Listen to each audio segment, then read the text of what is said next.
That quick commercial break, and thanks for staying tuned. You're still watching this morning. We are live on Metro TV channel 277, live on Facebook and YouTube, Metro TV Ghana. This morning we're having a conversation on stress, and we've already had Dr. Eyram here before telling us about what is stress. I mean, sometimes when you hear the word stress now, your nerve system gets on the edge. Time to time, we all experience stress, but today we are looking at how it affects the body and overall our health. And today, funny enough, we are in black, and I don't know why we are twinning, and that's good. Doc, how are you doing? I'm fine, thanks. How are you? I'm also good. How was the rain situation from your end? What time did it start? The rain, it started last night. It started, I think, by 10, 10, 11, and it's been consistent till now, and it's still raining. Wow. And Doc was still able to come to the studio, and we really, really appreciate that. But I think the first time you were here, we spoke about stress.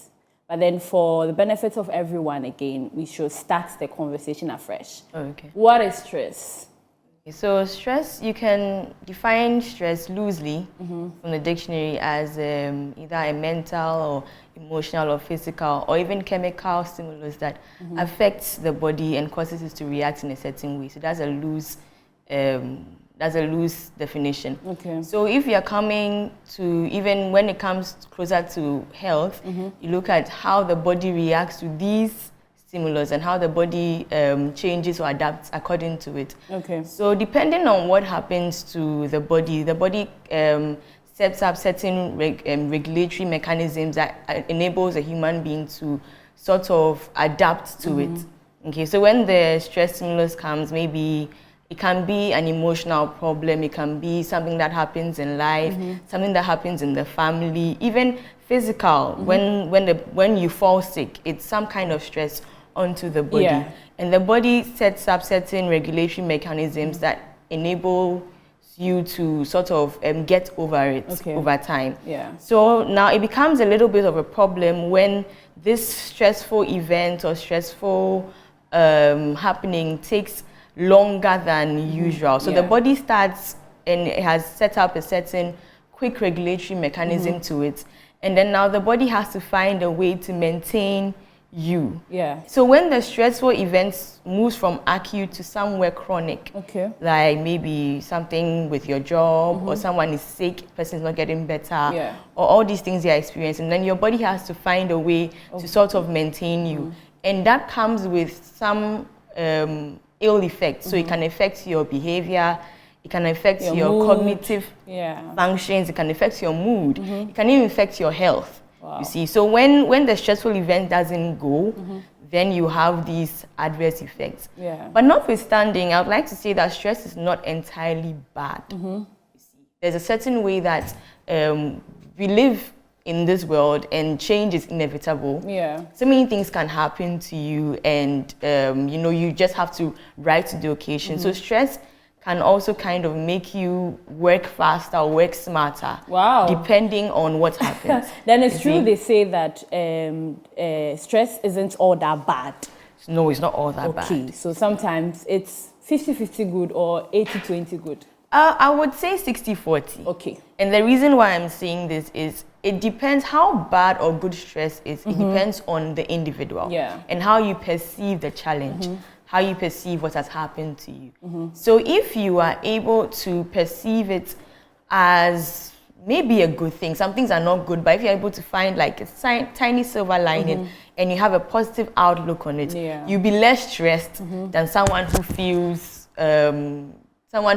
really, really bad based on what has happened. Okay. So it's part of the things that you can say how to manage stress. Okay. Yeah. You've mentioned or spoken about how it can affect our whole body, affecting our overall health. But I want us to focus a bit on our women's cycle. Can stress make you have the feeling of when you are having your menstrual cycle? What are some of the things that stress can make it difficult for you? For example, we experience the whole cramps, the chills, the back pains, the breast pains and everything. But how does stress come in to make it more or less? Okay, there have been studies that there's a positive correlation between stress, or when someone is going through a stressful situation, and the hormones that regulate the menstrual cycle. because of the hormones that are released when someone is already stressed. Okay, so then some people tend to have amenorrhea. That means that they might even miss their period, or their period can come later. Okay. Some people have more severe premenstrual symptoms. So you see the cramps and the breast tenderness and all those things that happen before the menstruation starts. Some people have an increased intensity of those. Other people also have what we call dysmenorrhea. So then it seems as if their cramps are a little bit on the high side, so painful they need to go to the hospital. Not to say that stress only causes this, or if somebody is predisposed to having that, then the stress will make it worse. It's just to say that sometimes these are the things that can happen. Okay. Yes. So it's not a direct correlation, but then it's more of like a positive correlation. 50-50. Yes. There is a chance that maybe if you have missed your period and you're not pregnant, we have to rule out all these things in addition to the other medical reasons. Okay. Yes. So women shouldn't panic when they don't see their menses on time, if they haven't done anything bad, right? That's good. Let's come to when you experience the whole stress and you don't pay attention to it. Let's look at the risk factors and how severe they can be if you don't pay attention to stress. Because I know that there are different types of migraine, headaches that we experience. You said if it's here, it means different. If the pain is here, it means different. If the pain is here, it means different. Sometimes you don't pay attention to these, red flags. But then let's look at the risk factors associated with stress. Okay, so I would say more of symptoms or what people experience when they are stressed. And you mentioned the headache. Most people tend to have severe headaches when they are stressed. They have these mood changes. They become irritable, extremely irritable. One thing that most people don't also know is that the GI system, it reacts to stress, okay? So when there's increased stress, you see that some people will be having diarrhea, they'll be having these stomach problems. Everything they eat has to come out. Really? Yeah, some people, they get so nauseous and anxious that they have they start to shake. So this is after stress has gone on for a long time, and then you also begin to look at something like mental fatigue or mental exhaustion as a result of stress happening for a longer period of time. So these people end up having problems with their cognitive functions. They're not able to function as well. They're not able to remember things as well. So it affects your memory. Like I said, it affects your moods. It even affects your eating.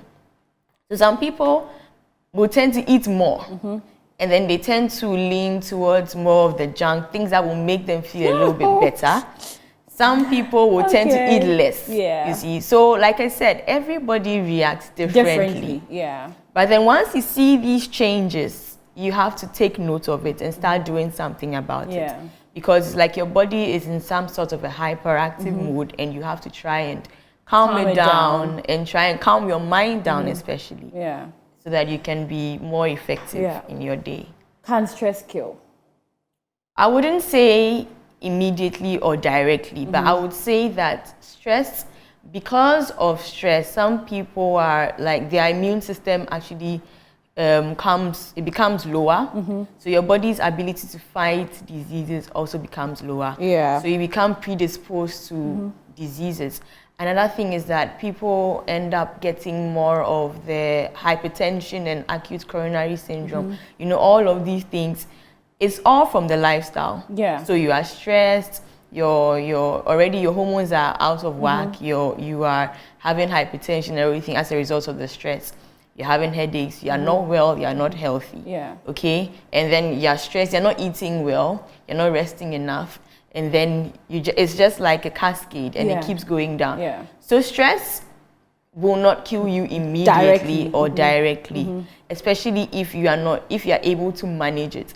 But if you neglect it, you are looking towards problems that can become bigger as time goes on. Does medication help with relieving us of stress?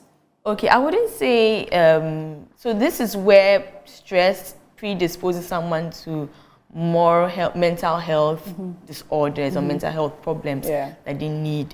So when maybe you see a doctor and then the doctor realizes that you are suffering from anxiety as a result of stress. that is not leaving, or you're not able to manage stress properly, then they can prescribe some things for you to be able to be less anxious and everything. Okay. But usually you have to start from other lifestyle modifications. Start with diet, start with exercise, start with certain positive mindsets that will be able, that will help you to create room in your mind and in your schedule. You have to prioritize. It's very important. So when the things are coming and there are so many, you have to know what to put in front as time goes. So once you make these modifications, you realize that you are not tipping towards anxiety, you're not tipping towards something that is not helpful to your health, and then you'll be able to stay off medications. Yeah, I was about to ask you, what are the healthy ways of reducing stress, and you've already given us that. So finally, before we go, what do you have to tell people about stress? Like how serious it is. It might not be the normal, let's say someone with a chronic illness, but it's something we have to pay attention to it. So what will you tell people finally? Okay, so finally I'll tell people, like I said before, that not all stress is bad. Okay, certain things happen in your life that propel you to a better place. However, if you want to be able to manage even the good stress that comes in your life, you have to have very healthy lifestyle modifications. For instance, you have to eat healthily. Okay. You have to drink a lot of water. It's very important. Exercise is very important. You have to be careful not to go into, some people sort of avoid the situation and then they turn into things that sort of try to make them forget. So people move into alcohol, they move into drugs, things that would help them coping mechanisms. Yeah. But then it doesn't always help, because at the end of the day, you will still be having a problem and you have to come back to it. So you don't want to get addicted to anything that will try and make you forget. It won't help. Just focus. Solve the issue. Solve the issue. Yeah. And focus on being healthy. Being healthy in your mind. You have to adapt certain techniques. Relaxation techniques and meditation always helps. If you are the kind of person who believes in God, you have to pray. Because there are certain things in our lives that go sort of beyond what the eyes can see. Even you being able to manage. And some people have actually said that once they pray, they're able to calm down a little bit and focus on what the task ahead. So it helps. Yeah. Thank you very much, Dr. Eyram, for telling us more on stress. And people are just texting me, telling me to tell you how beautiful you are on television. Bright Amini is one of our anchors, our producers in the newsroom, and he's watching you, and he's telling me that he'll be distracting me, and he's been distracting me, so I'm telling you before you go. Right? I've told Eyram. Thank you very much. I really appreciate you for coming, even though the weather is komsi komsa. Thank you for also watching at home. My name is Nanaya Tanobacha.